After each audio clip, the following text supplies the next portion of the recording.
Welcome in, everyone, to the Full-Time Roundup podcast. It is your host, Daniel Brackett. We are back.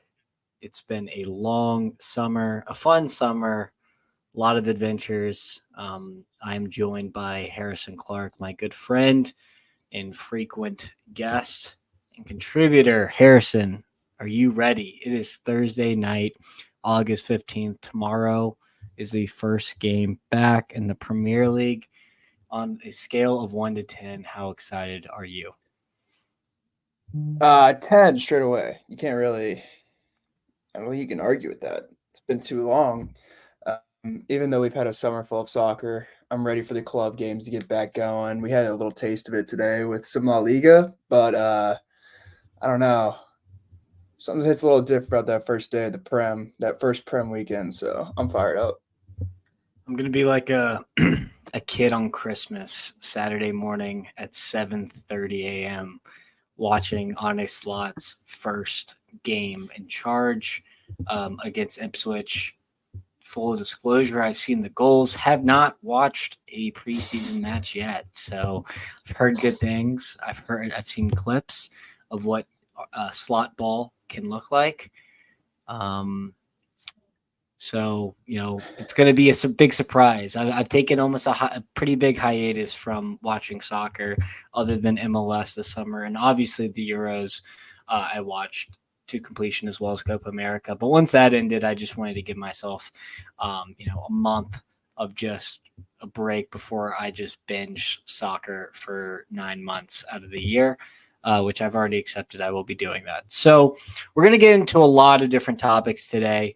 We're going to talk about the Premier League. We're going to talk about the Bundesliga, Serie A, La Liga, maybe even some of the French leagues like the French, the Dutch, the Portuguese league. We're going to talk about the biggest transfers, top 4 predictions, and everything in between.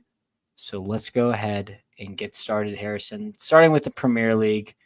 Where would you like to start, sir? Let's see. Does City win again? How about that? Because honestly,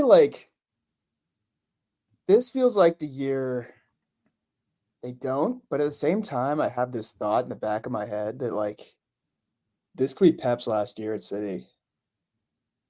I have this thought in my head that this could be his last year. I just that could be a hot take, but I just feel like it's been coming for a while now. There's been these rumors that he could be gone, who knows? It's sometimes up in the air, and I just get this feeling that if he wins again this year, that he could just ride off in the sunset. I'll tell you, it is his last year, Harrison.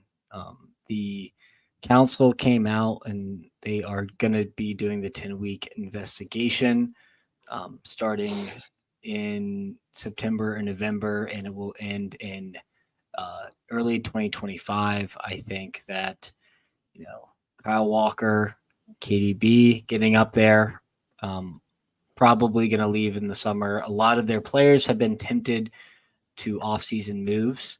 Bernardo Silva's been hinting at a move for a couple years now. Julian Alvarez has left. I think Erling Haaland could find himself at a new club after this year, after 2-3 years in the Prem. No idea who could afford him other than Real Madrid, which they just simply could not afford him as well. But I'm going to say no. And I've said no every single year, and I've been wrong every single year, so take that with a grain of salt. And I say that just because with all of that, and then watching, a Premier League great coach in Jurgen Klopp's last dance, I think Pep could do a similar, this is my last season, then the performances drop a little bit. It's hard to maintain that perfection every single year, that same drive, especially since they've already won the Champions League. His record against the top 6 was really bad last year, probably the worst it's ever been. And so it seems like some of the managers have kind of figured him out a little bit. And I think he's ready for the next challenge. So, he's a highly motivated individual, but I could see, him just not running out of motivation at some point, as well as I just think the squad isn't as scary as it usually is. And that could be just me getting just used to the world class players that they attract. But I don't know. I could be wrong. Maybe I'm just like psychic and Uh, spin zoning. I just kind of get the feeling that if this does end up being Pep's last year there, that they're gonna win again. Like, I know that maybe it's like it feels like it's gonna die off, but I mean, you said that you don't think this. You think that coaches have caught up to Pep. Maybe. I mean, I don't know. He's won what 3 years in a row now. Still, Yeah, I mean, this is a guy who's just angry and upset about Manchester City winning that's 2 fair. years in a row. So That's fair. I I don't know. just I just feel weird about this one. I feel weird about it. it does feel like Arsenal's been on their heels and they've been coming. And if there's going to be a team to probably take them over, it's going to be them. Uh, I mean, I'd love to say your Liverpool would raise the trophy again, but there's just so much we don't know with the new manager that, and maybe there could be some growing pains early on that once we get into late in the season, I feel like maybe that could be hard to overcome and you're fighting from behind a little bit at that point. Yeah. Uh, but I mean, if you look at the 11 for City, it's still just world class. And I think I like the transfer of Savio a lot. We hyped him up a lot on the betting show last year. He was eating at Girona, and now he's just another addition to the wing. They lost Oscar Bob today, which means that he Big probably will get even miss. more big miss. Broke his leg, I believe. So, um, he's going to get even more playing time, I assume. And who knows how it all shakes out with what they do with their wingers. I mean, they have an abundance with Doku and Grealish and Savio now. I mean, it's abundance of riches, really. And Rodri doesn't lose games. So Yeah. I don't know. I get this feeling that they're gonna win it again and Pep's gonna ride off in the sunset, but I think it would be nice to see someone else take them over. And I think this could be the closest year we've had to it. Um, should be Yeah. a fun So one. let's Again, it always let's is fun, but I don't think the point total will be as high this year as in past. I think it's gonna think they'll draw more games.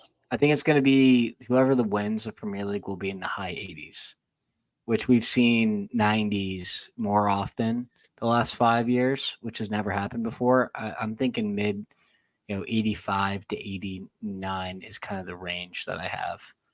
It does feel like that there's the teams around them and who are fighting for that top six. It feels like everybody got better. I Mhm. would say the only team that I feel like maybe could take a step back this year is Villa, just like a little bit. Uh, I don't know. I think maybe they're gonna be playing in multiple leagues now, which is gonna be different for a lot of those guys. Um, Yeah, we saw what happened to Newcastle last year with the European football as well as the domestic football. Their squad fell apart. You're also talking about Villa, who lost one of their best players in Douglas Luiz to Juventus. They also had a couple other outgoings like Giotti, Diaby to Saudi, to name one. So they've had some key losses, but they've also signed a couple players in Onana to replace that void of Douglas Luiz. Um, so I mean, they've been busy this summer. They signed Philogene from the Championship. Morgan Rogers will be like a new signing after his nice half of campaign from January on. Ollie Watkins needs to stay healthy, obviously, and he's coming off the best season he's ever had. So we'll see how he fares. But do I'm they get pretty. Tonali back? Tonali's on Newcastle, Oh, I'm sorry, I'm tripping now. but yes, I know he's on Newcastle for some reason. I thought we were talking about Newcastle for a second. but yeah, no, I mean, I think Aston Villa could take a step back. Their preseason results haven't been great, but you take preseason with a grain of salt. I think the double fixtures though will hurt them, and they're gonna have to lean on youth talent for sure. Now, a team that I'm worried about is Chelsea, and you knew this was coming. I can see in your face. Um, I just with the signings to do it another summer again, where you sign a ton of guys. Todd Bowley is. I just don't know what he's doing. I don't know what the project is. I don't. Obviously, I didn't agree with firing Pochettino, but to hire Enzo Maresca over some of the candidates he had,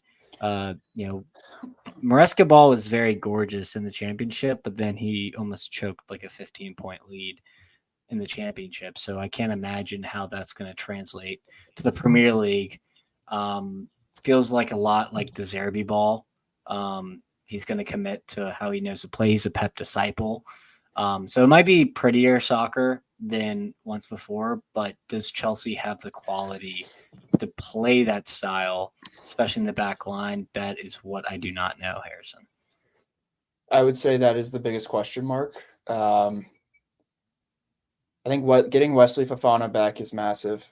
That is massive. He obviously was a huge signing, and they haven't had him for almost a year and a half now. And he's looked okay in preseason, but obviously it's going to take him a little bit to get his legs back. We'll see who else we put back there, because they are prone to mistakes. Like I really like. I feel like the football we play isn't bad, but we'll give up just the stupidest goals of all time. We harped on a lot last year, Benoit Badiashile. Yikes. He very well could be the starting center back alongside Fofana to start the year. But there's also like a large amount of players there that we don't really know exactly what the starting lineup is. They did sign Tosin from Fulham. He's had a good season, or he's had a good preseason. Levi Colwell's still there. So we'll see. Disasi still there. Chalaba's still there, but he is very likely to get sold, which I don't necessarily agree with. But that, again, I'm not the one calling the shots.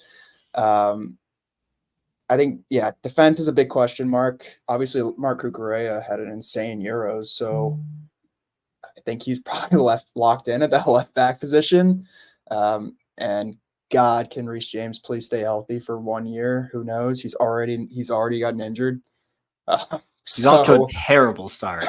Yeah, really, like, the script is just not going to plan so far, and we didn't really get many results in preseason. Got smoked by Celtic. Played some good teams. Got smoked by Celtic. Didn't love that one, but there's going to be growing pains. We know that with the new manager, but that's kind of what we're used to now at Chelsea, is a new manager every single season. So I think the big one that I'm still waiting on is getting Victor Osimhen.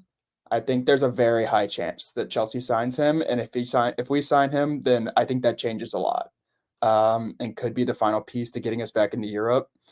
Which, I mean, we'll be playing in Conference League qualification, or in the Conference League probably this year, but back into potentially the top four. If we get him, I think that changes a lot. And I also love the Pedro Neto signing, because I think he's excellent one-on-one, and we need better players one-on-one, because Mykhailo Mudryk has been an absolute flop. So all that to say,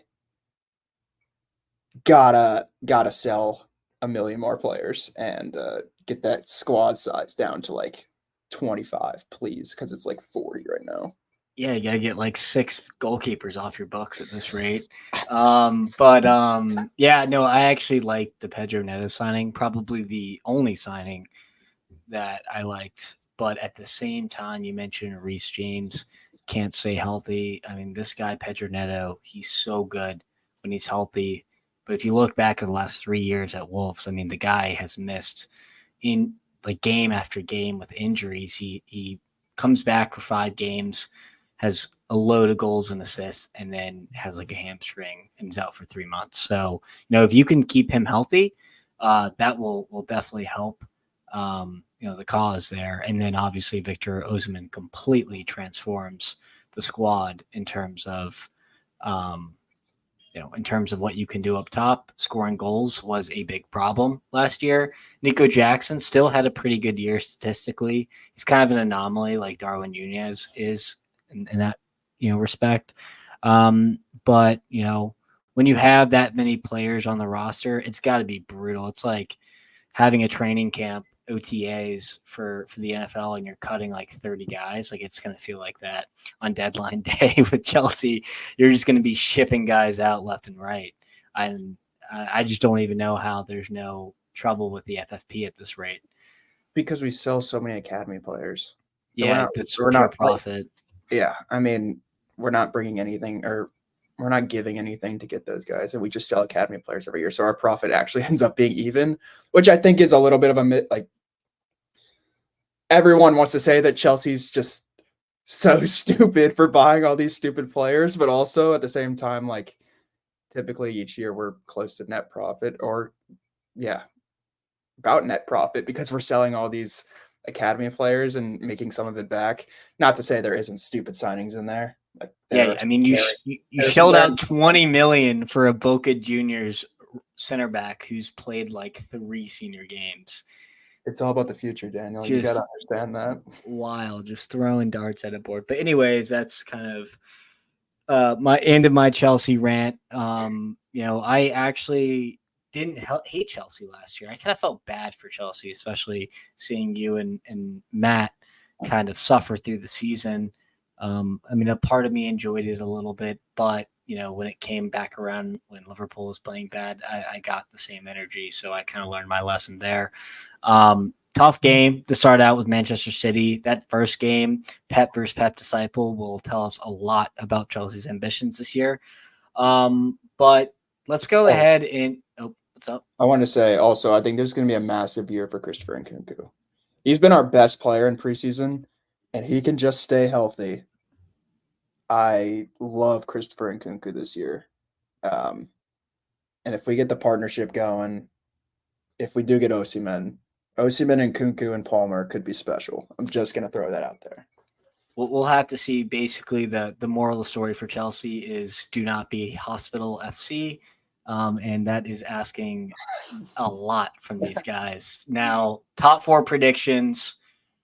I'll start. I'm going to go with Arsenal. Okay.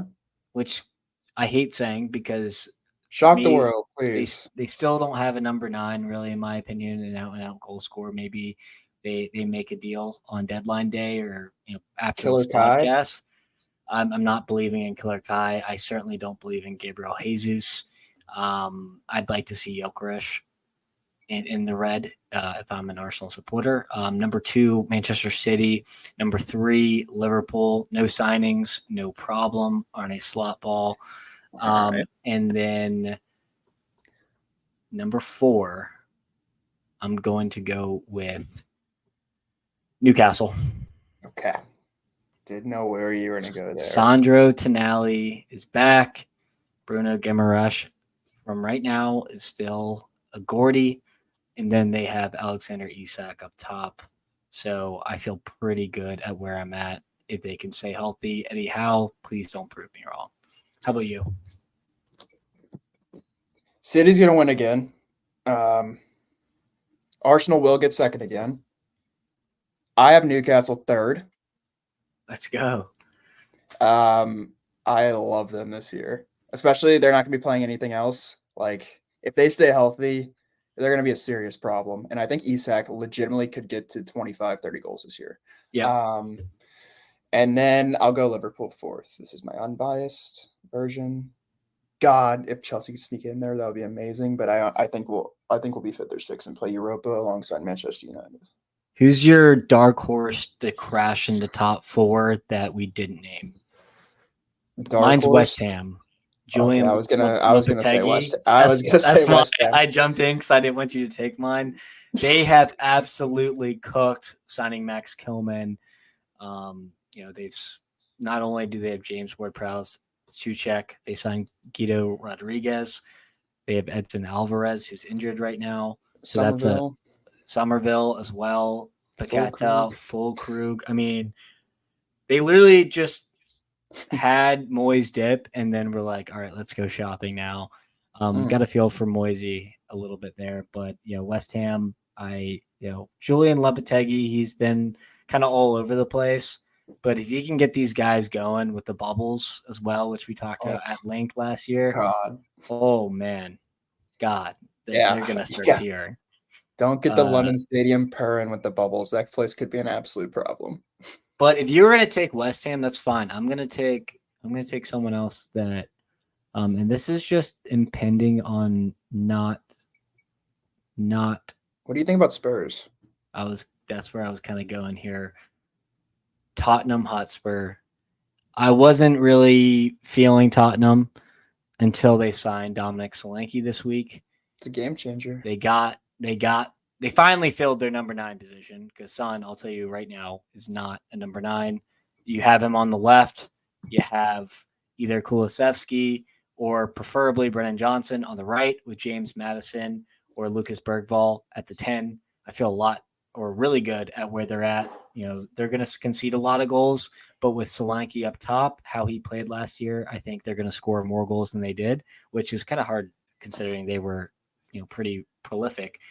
So I feel pretty good about them, really pushing that top 4 as well as West Ham. It's gonna be a battle. There's some. I mean, it's gonna. I feel like the Premier League is very deep this year. Each week is gonna be a test for every team. Who you got relegated? You got the guys coming up. I'm going all 3 of the guys coming up, going right back down, starting with Leicester at the bottom. Absolutely not. Their squad looks abysmal, followed by I'm going to follow it by Southampton. I think Southampton has the most talent on their roster coming up, but I think their coach isn't good enough to kind of like cut his teeth here, especially with his attacking brand of football. I think it's going to look a lot like Vincent Kompany with Burnley. And then I'm going to go third with Kieran McKenna, Ipswich man, the Tractor Boys.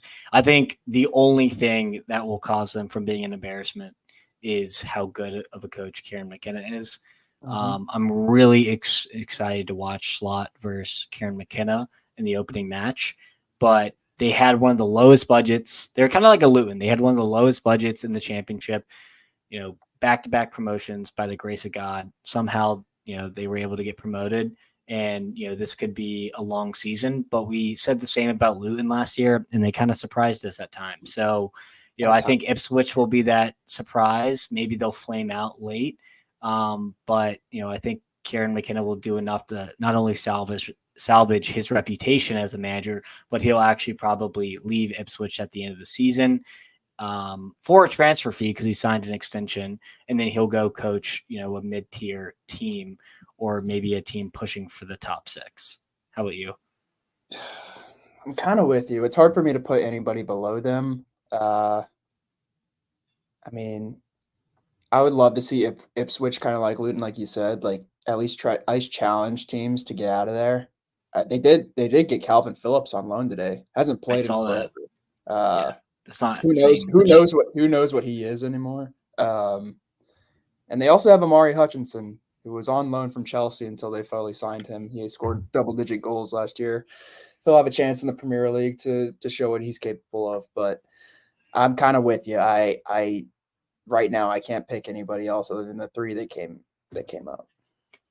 2 other teams I just wanted to quickly mention that were kind of a nice surprise. One was not a surprise. One was a surprise. Crystal Palace, even though they lost Elise, they signed Kamada from Lazio. Glasner worked with him at Frankfurt when Frankfurt were absolutely cracked that one Bundesliga season with Muani up top, Kamada and co. So I'm excited. They signed Sarr as like a like-for-like replacement for Elise. They still have Eze. Mateta, I feel like has taken leaps and bounds over the last 6 months. We'll see. Olympics. Yeah, I mean, unreal Olympics. He was a men against boys, literally and figuratively. I think he's pretty confident right now, coming off that really good season. Obviously there were question marks about him earlier in the campaign, but as soon as Glasner came, it really clicked. So I expect kind of the same from him. They have a decent amount of depth with IU and Edouard behind him too. If he doesn't, Mhm. come out firing exactly, because he's played a ton of football the last 3 months. But I like Crystal Palace a lot, just to see what they can do after really building something. And then can't even forget Adam Morton in the middle of the park. That guy, they need to hold on to him for the rest of the season, because he's not going to be in a Crystal Palace jersey after this year. The other one is Brighton, and this could be the biggest disaster anyone's ever seen, or one of the master strokes of Premier League football. They have absolutely gone bonkers on transfers, have signed a ton of guys this summer, which is very unlike it. They usually do very low key business. Mhm. But they splashed the cash, and then they hired a manager who's like 30, 31 years old from St. Pauli in Bundesliga 2. This guy is so young. He's played some really attractive brand of football, and it could either go down in flames, like I mentioned before, or just he could be, you know, the new up next manager in the Premier League. But I have no idea how it will go. Very much. They might be the most unknown team in the Prem. Like Big time. I have no clue what Brighton's gonna do this year. And like you said, it could be it's very much boom or bust. I think they could go bonkers, or they could very well join the trio we just mentioned near the bottom.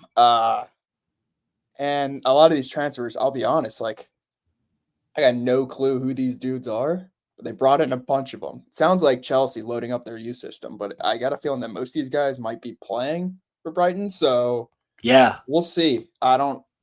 Yeah, I still like their outside backs, Lamptey and Estupinian. Those guys are dogs, but Well, so I mean, a lot of these guys are relatively unknown players, and then like years later, or like a year or two after a couple loans, they'll come back. Usually is how it goes, it seems. We mhm. saw that with Enciso, we saw that with Lewis Ferguson, we saw that with a couple different players, Adengra, for example.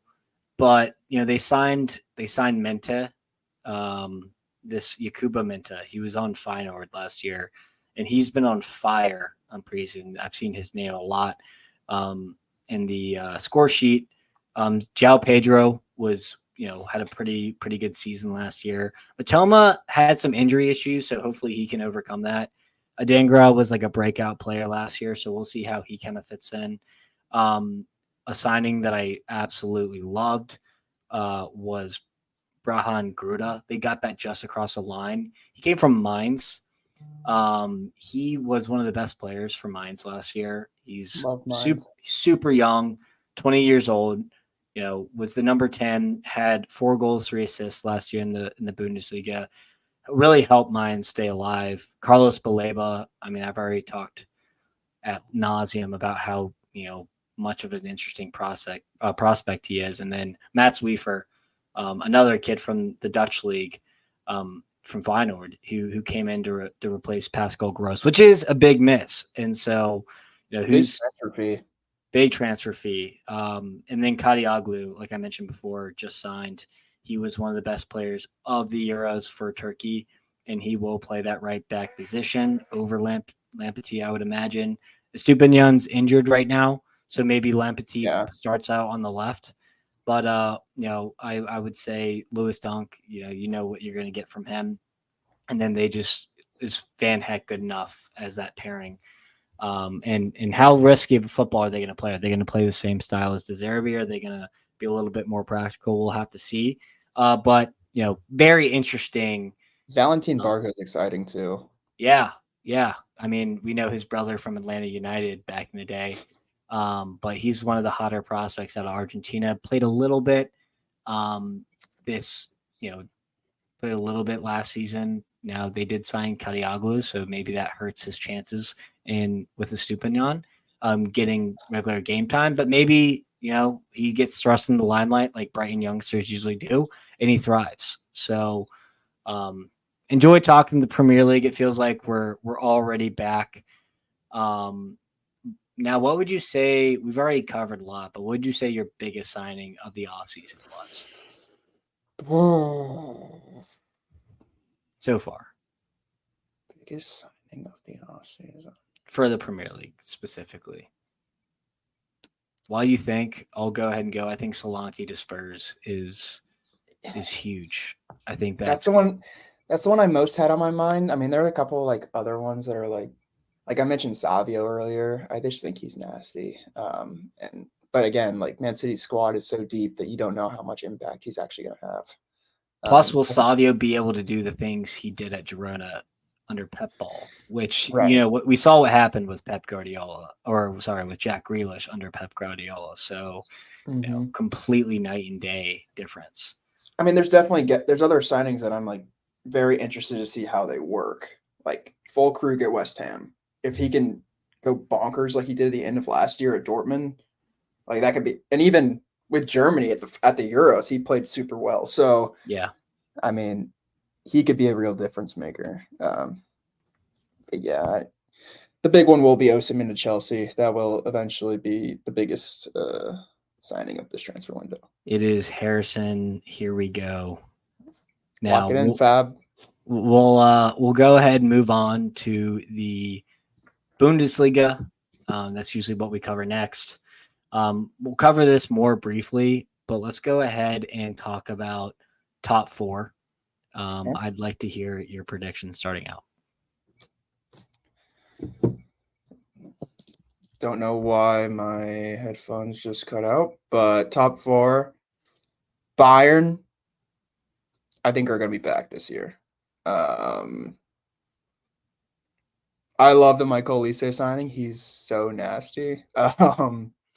But Harry Kane's going to score 30 plus again. And I think they just have a bounce back year. And I didn't love the Vincent Company signing. I mean, you go from Burnley to Bayern, just a wild transition. But I think I think they'll be back this year. It's very rare that they lose back-to-back years. And as much as we love Leverkusen and the fact that they really didn't lose many players, I just feel like this is where Bayern, shows who's boss again. And I feel like they'll find a way to win the Bundesliga once again. Leverkusen close second. I'll pick Dortmund third. And fourth, I'm not quite sure yet. You give yours. What do you think? I'm gonna say Leverkusen run it back. I've seen just no. We thought there was going to be an absolute raid on them in the offseason from Pongon for it's gone, but if it's gone, just and to name a couple players that I thought would not be in the same vein. All of them are staying. This is Xavi's last ride before he goes to Real Madrid, more than likely. They did have incredible breaks last year, but I just don't believe in this Bayern team. I don't believe in Vincent Company. I'm going to put them in second. I think, the more I hear about Vincent Company's man management, the quicker I think he'll lose the locker room there. The last 3 seasons, we've seen Hansi Flick, Nagelsmann, and Thomas Tuchel lose the Bayern locker room. From what I've seen, how he deals with his players from inside at Burnley, it just doesn't seem like it's going to be a good match. Attractive football wise, for sure. Just man management is what I'm worried about. Now they did bring in Olise. They did, bring in a couple good players, but they also got rid of Mazraoui, De Ligt. I think those are 2 big losses. And, although they have João Palhinha now in the midfield to replace Goretzka, which is going to be a pretty big signing for them. Olise has his injury issues. So does Coman. Muller's really getting up there in age. I just don't see it.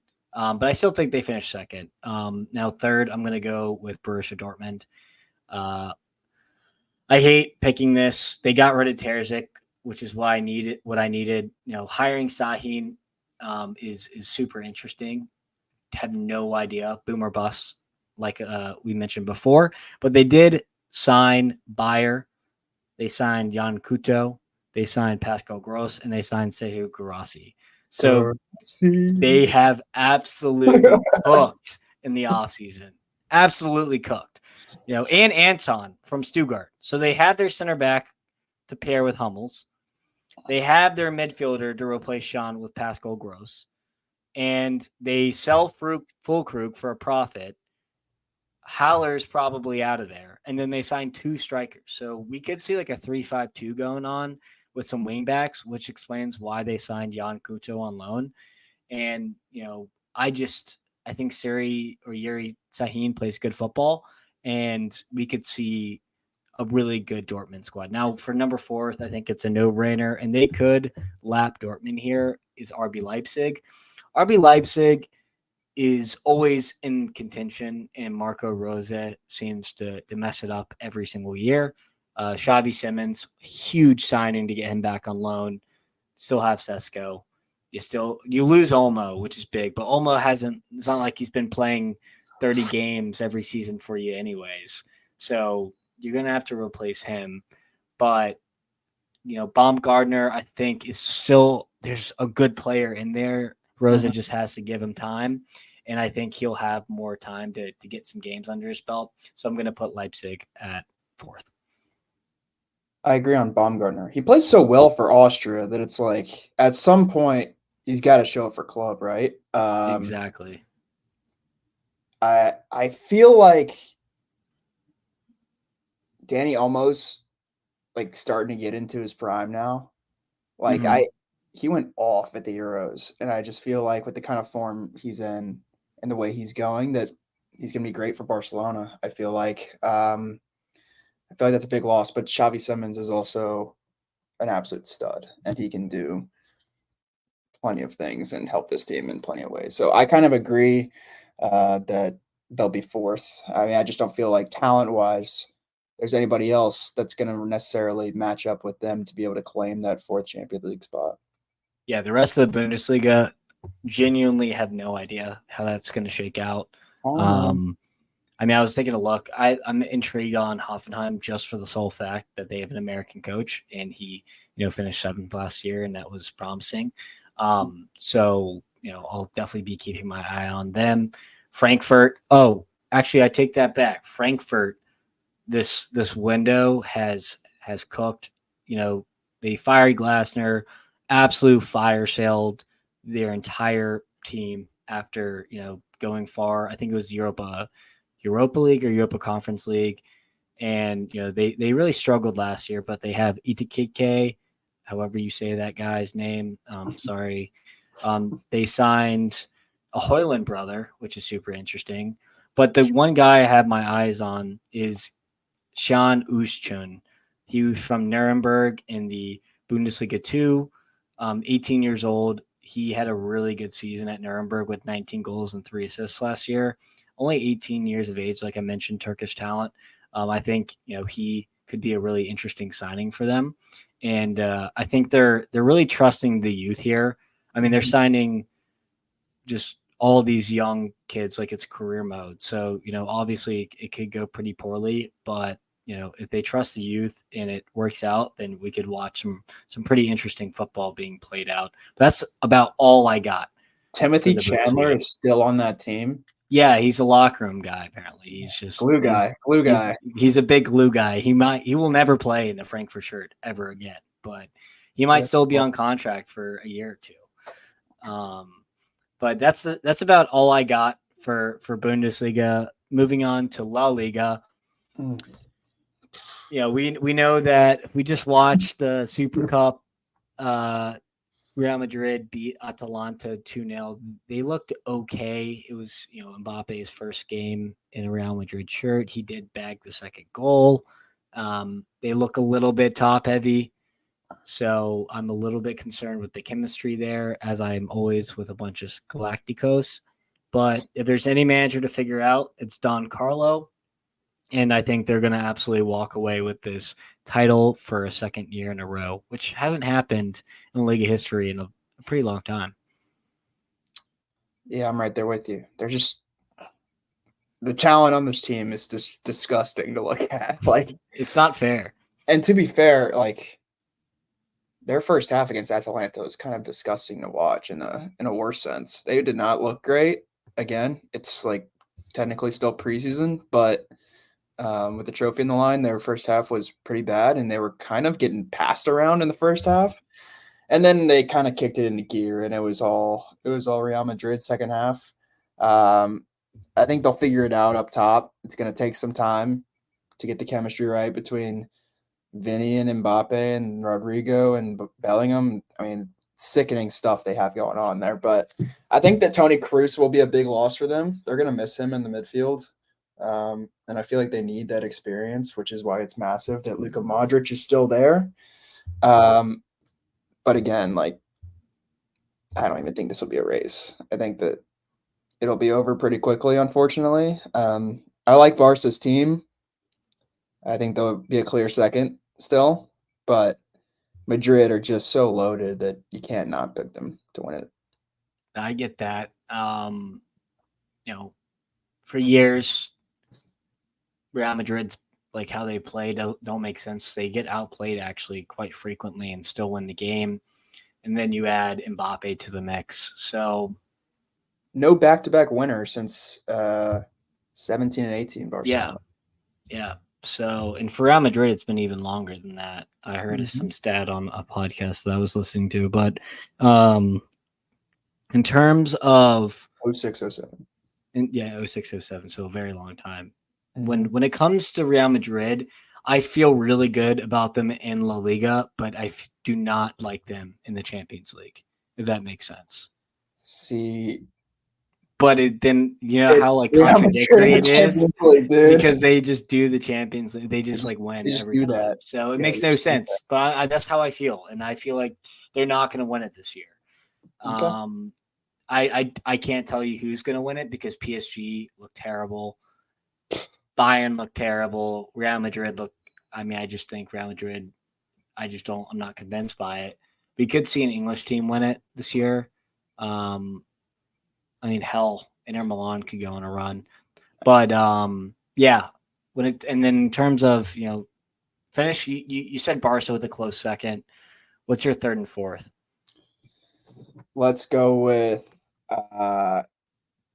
they tied today, but let's go with Bilbao to finish third. Okay. And fourth. Actually, no. Atletico Madrid to finish third, Bilbao to finish fourth. That's exactly the same sentiment. I'm going to switch up the order a little bit. I'm going to say Real Madrid.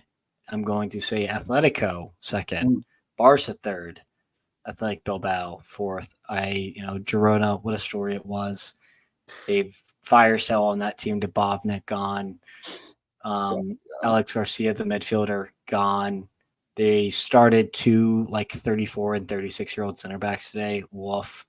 Now going back to Atletico Madrid, Julian Alvarez, Alexander Sorloth, Lenormand. Sick window, dude. Holy crap. And then they signed Arthur Vermeer in January, and he didn't even really play. And they'll end up with Gallagher too. And they're going to end up with Gallagher more than likely. And Felix, for right now, is in an Atletico shirt. I don't see him staying there, but I'm just saying it could happen. Now, that could go to Chelsea, and we already saw how that kind of ended up. Also, they have this guy named Moldovan, and I don't know if he's going to start over the legend himself, the keeper, Jan Oblak. But I think that's an interesting change to Simeone's side. Griezmann also, we'll see if he goes to MLS, if he waits till the end of the season, if he goes in January, if he goes, we'll see what kind of a role he can play. They got some guys. Now it's also Diego Simeone who plays some interesting style of football, but they went and they spent. So this could be a make or break year for Simeone in terms of his long stint as Atletico manager, and I'm kind of rooting for him because he's been back pretty highly in this window. And then Athletic Bilbao, they kept Nico Williams, signed him to an extension. They signed Diallo from Braga, the striker who had a really good season last year, so they aren't dealing with not a great number 9 with Guruceta up top. They still have the other Inaki brother. So I'm feeling pretty good at where Bilbao's at, even though they had a rough result today. But they didn't start Nico, and they were missing Giallo from injury. So, that explains it. Also, Getafe is a weird opponent.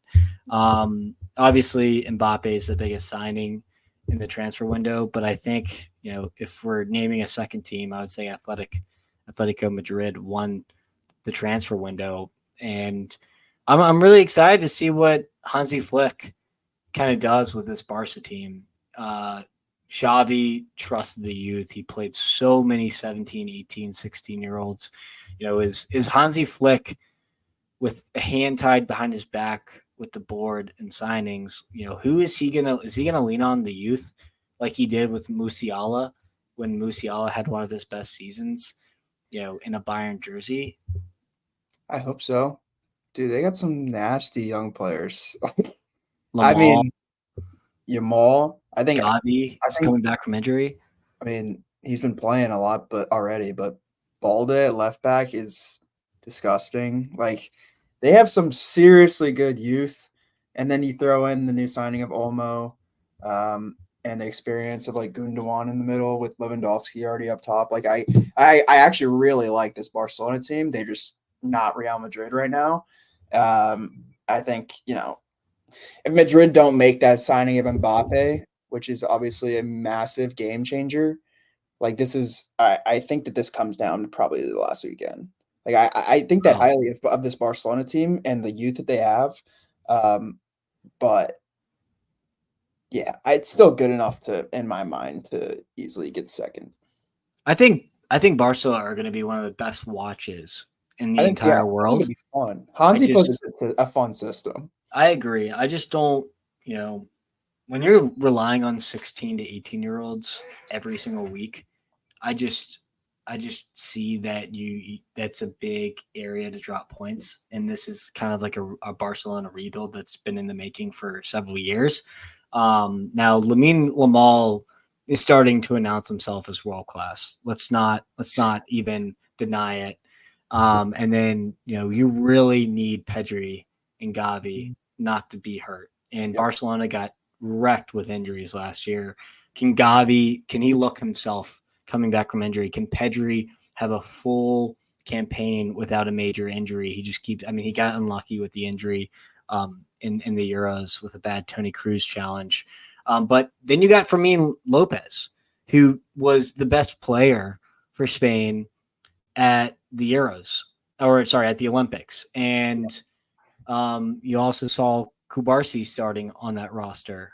Mm-hmm. Thank God Lamine Lamal did not play because I would have been really worried about his health at that point. But they could be a really fun team. So I'm in agreement with you. I think that Barca, I think they'll definitely their floor is fourth, but their ceiling is challenging Real Madrid all the way. Mm-hmm. I just see them in the third or second spot, more than I see them in first. I mean, even with like the injuries to Pedri and Gavi, like that's why you bring in a guy like Danny Olmo to have that kind of depth. And you have De Jong, who also is injury prone, to be fair, but he's there as well. They're also And trying to get rid of him too, which is a big well, question that's mark. been a discussion for like the last 2 years. Is like right after he got into Barcelona, like, all right, let's get rid of this guy. But I mean, they get some good money for him, which God knows Barcelona's financials. But um, yeah, I don't know. I like the Barca team a lot. They also have two youngsters in the middle who have got a lot of run in preseason, Casado and I think it's Bernal. He's a 6. And so we'll see. They finally got rid of Romeo, who was abysmal on a Barcelona jersey.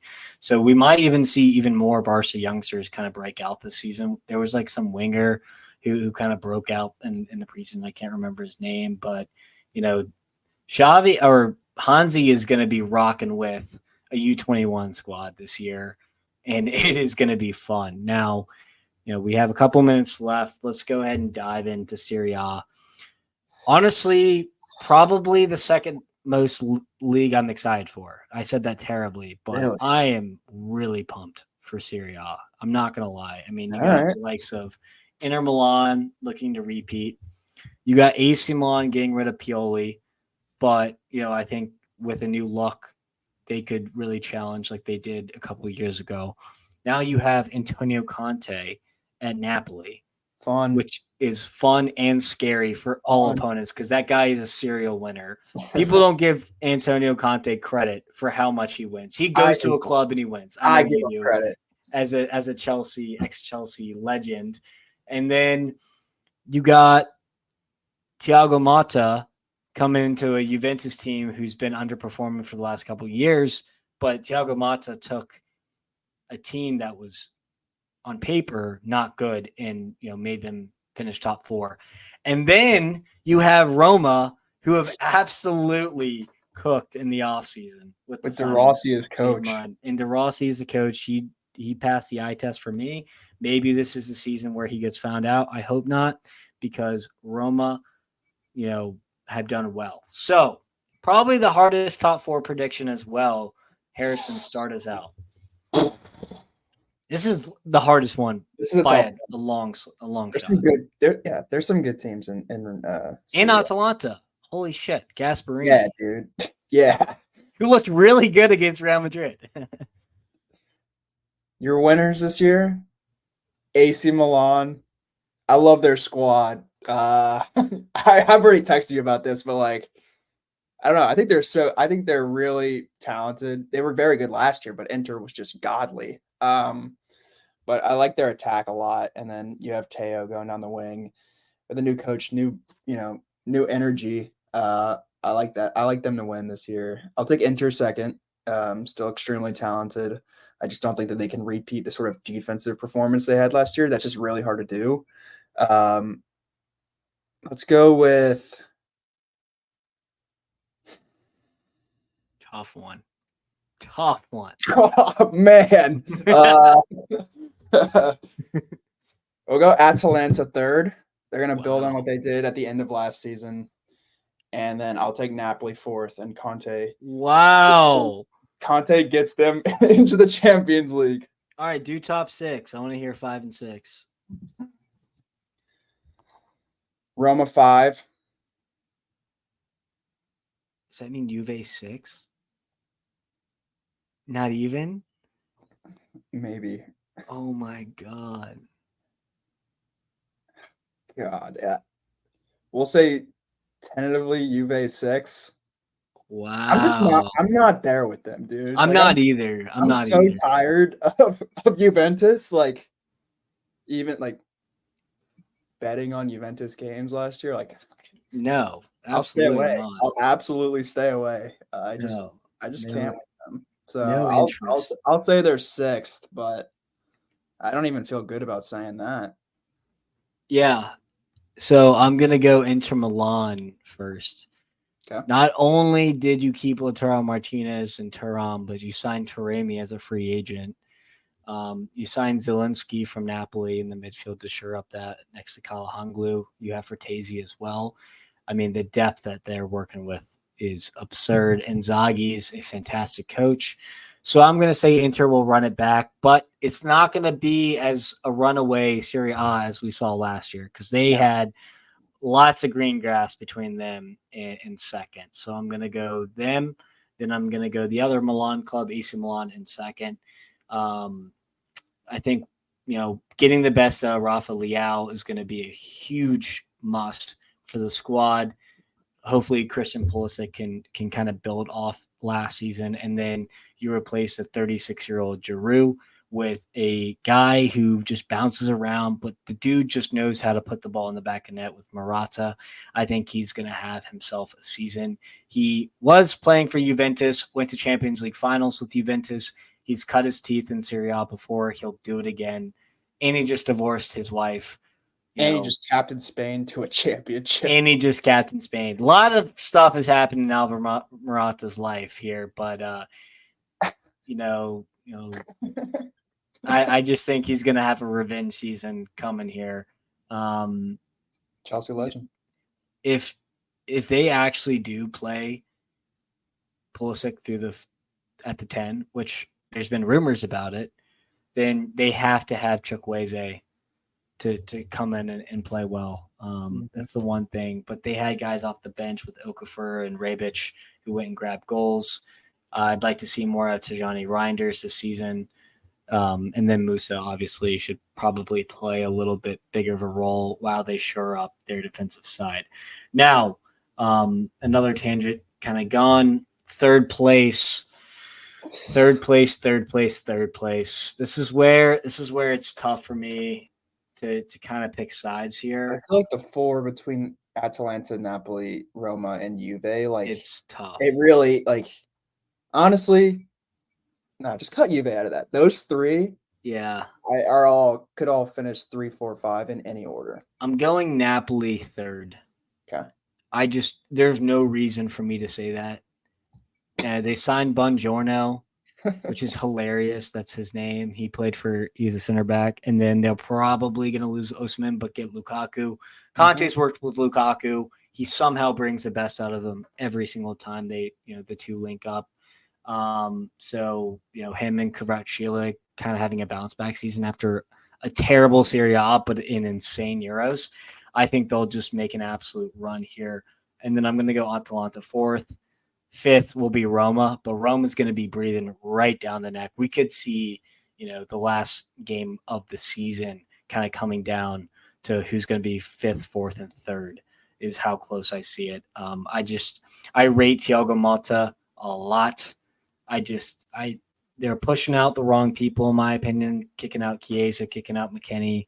They signed Thuram, which is, a pretty big signing, in my opinion. They signed De Gregorior, who's a goalkeeper, and they signed Douglas Luiz.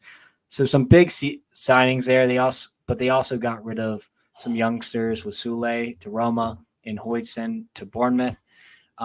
So I think this is going to be a big rebuilding year. I think Thiago Motta will probably still punch above his weight in terms of the squad, because this is one of the worst Juventus squads I've seen in recent memory. But I think Vlahovic is going to have a hell of a season under Motta. I could see 25 goals easy. But yeah, that's still might not be enough though. Like, Vlahovic is going to have to go crazy this year. Yeah. No. I just don't. They have a lot of youngsters. I mean, we got Kenneth Yildiz. We'll see what Motta can do with him. I just don't know about them. I just don't know. So I feel pretty good about my top 4 predictions. Now, yeah, Serie A is probably the second I'm looking forward to, but I do think the Bundesliga race has a very interesting tale to it, with Xabi Alonso running it back, Vincent Kompany and Sahin as new managers, respectively, and then Marco Rosa, who seems to just be there but can't get across the finish line. That top 4 race should be pretty fun. But kind of going to some of the leagues we don't talk about as much, I think, obviously PSG is going to win the French league. But, I think they're going to have a really rough Champions League campaign. And I think Monaco, like usual, will be a close second. The rest, I don't really care. Apparently, there's no viewing rights for League One Uber Eats anywhere. Or no, it's actually McDonald's now. It's Mickey D's. Is it actually? League One Mickey D's, the Golden Arches. Well, now apparently they call La Liga now like La Liga EA Sports. Yeah. So, I mean, apparently rumor has it that there's like not any TV deals for League One right now, which is a disaster for the league. No one wants to watch it anyway. Yeah. I mean, I just think they have some interesting teams there at times, but I honestly am more interested in the Dutch league and in the Portuguese league here. I think PSV is going to go back to back, Feyenoord replacing Slot, and then Farioli, who coached, I want to say, Nice last year, is the Ajax coach. So can Ajax do better than they did last year? God, I hope so. But I think PSV is going to run with it again because we didn't see many changes. Same coach. All the other teams that usually challenge them, a lot of unanswered questions. Yeah, PSV, we've already talked about this a little bit just between us. Like, PSV could be killing teams this year. It could get really ugly. Some games this year, they're loaded. I hope for a really big year. He had a good year last year, but Malik Tillman kind of establishes himself in the midfield for PSV, and then maybe we'll talk about later, establishes himself further with the USA national team. But yeah, PSV, uh, I think they'll win by a large margin again. Yeah, no, I think so. They completely ran away with it last year. Feyenoord, I mean, we'll see if they can, replace Slot. We'll see. They also lost a ton of guys. But, I think this is PSV's in pole position to win by at least 15, if not 20 points. Portuguese league, honestly, one of my slept on favorite leagues. I don't know really why. I think it's just because when I went to Lisbon, I think it's when I went to Lisbon, I felt like a deep connection with Benfica. When I visited the stadium. I don't know. I just feel like there's so many youngsters in the league that get sold to better teams. Now, the performance of those youngsters has really struggled as of late. I mean, we're talking Darwin Nunez, Enzo Fernandez, Gonçalo Ramos. But in terms of this league, we saw Benfica drop the first game. Looking at their lineup, I don't feel too hot about them. But with Sporting Lisbon, somehow keeping their coach as well as Victor Gyökeres as of now. I just don't see who buys Gyökeres for 75 million at this point in the window. I think they're gonna do pretty well. I liked Porto as a dark horse, but Evan Nilsson just punched his ticket to Bournemouth, replacing Solanke. So that really hurts Porto's men. But if there's any manager who's going to figure out, it's Porto's Conceição, great coach. Any insight for the Portuguese league? I know I'm really grasping at straws for some of our listeners here, but I got to talk about it at least for a minute. That's okay. You just gravitate to Portugal. It's something about it. You love it a lot. Yeah, I think Lisbon's the top team. Porto is a close second. It just kind of seems like that's how it is right now. And like you mentioned, even looking at Benfica's lineup, like game one, like just not a whole lot of guys that we're all that familiar with besides João Mario. Like, kind of just feels like a brand new team. And as you mentioned, also like Amarim was heavily sought after for a little bit in the offseason. Like, there was a very good chance for a little bit that he was going to be the next Chelsea manager before they decided to go with Maresca or Liverpool. And the fact that they were able to keep Gyökeres when it was expected for a big club to come in and snatch him up is kind of wild that he is still there. So as long as he's still there and the head coach is still there, I think this is Lisbon's league to lose. Yeah, and I think Roger Schmidt, after one of his first season was they won and they were insane, and then Amarim and Sporting kind of took the league by storm last year. I'm worried about Roger Schmidt's job. It's week one, so I'm not pressing the panic button. But they didn't look good in Europe last year, and so they have some questions to answer. So we'll have to see. Now we're over time, but it's been a long time since we've recorded a podcast. But it was a well-needed break, and so we finally got some news to talk about here. And Maurizio Pochettino hasn't inked the deal because of Todd Bowley from Chelsea.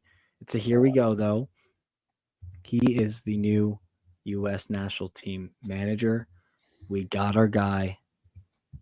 First, people. Okay, so Men in Blazers said we finally have a real coach, and a lot of backlash on that comment.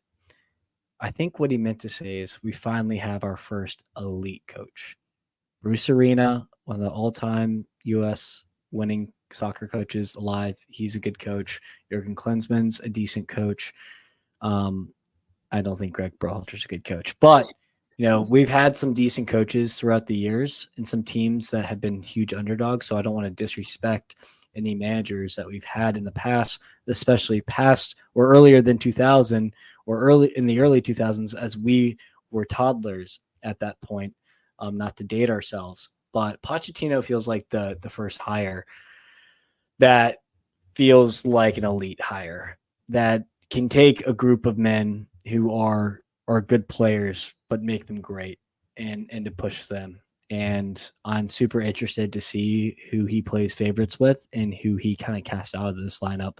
And I'm thinking some of these MLS boys who have been really hanging around the squad for a while now better up their play soon, or they're going to see their way out of these camps very quickly. It's exciting, honestly. I think the federation, they did what they had to do. Like, I mean, 2026 is going to be the biggest moment in U.S. soccer history, and they had to get it right. And frankly, besides Jurgen Klopp, I think Pochettino was the best option. So, in a sense, they get it right. And Klopp obviously wasn't ready to get back into it, but um, I just think that, like you mentioned, it does feel like the first time that we've had a guy who is actually going to rightly prepare us for big tournaments. Like, I mean, with Greg, we couldn't beat a good team. Legitimately could not beat a good team. And the US has plenty of talent. That's like talent. I don't think talent's the problem. It's legitimately getting it all right and putting it all together. And I think that Pochettino, honestly, is the kind of guy who is used to going into new situations, going from club to club, Tottenham to PSG to Chelsea. Obviously, last year, he had a lot to deal with.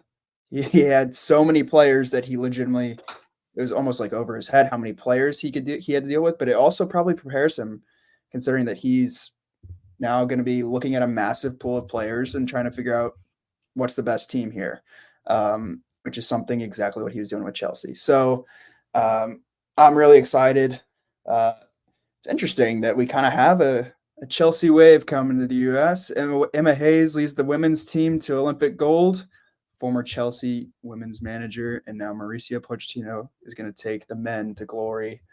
I'm excited for it, and it's a big moment. It's a really big moment for U.S. soccer. It's everything we've been calling for, Harrison, for a long time now. It feels surreal to be a part of it, to be hosting a World Cup. It doesn't feel real that he's even the coach, to be honest. I know. I got to see him in the new threads. I got to see a nice international friendly in October. But I'm back on board with the U.S. national team, and not winning the World Cup in 2020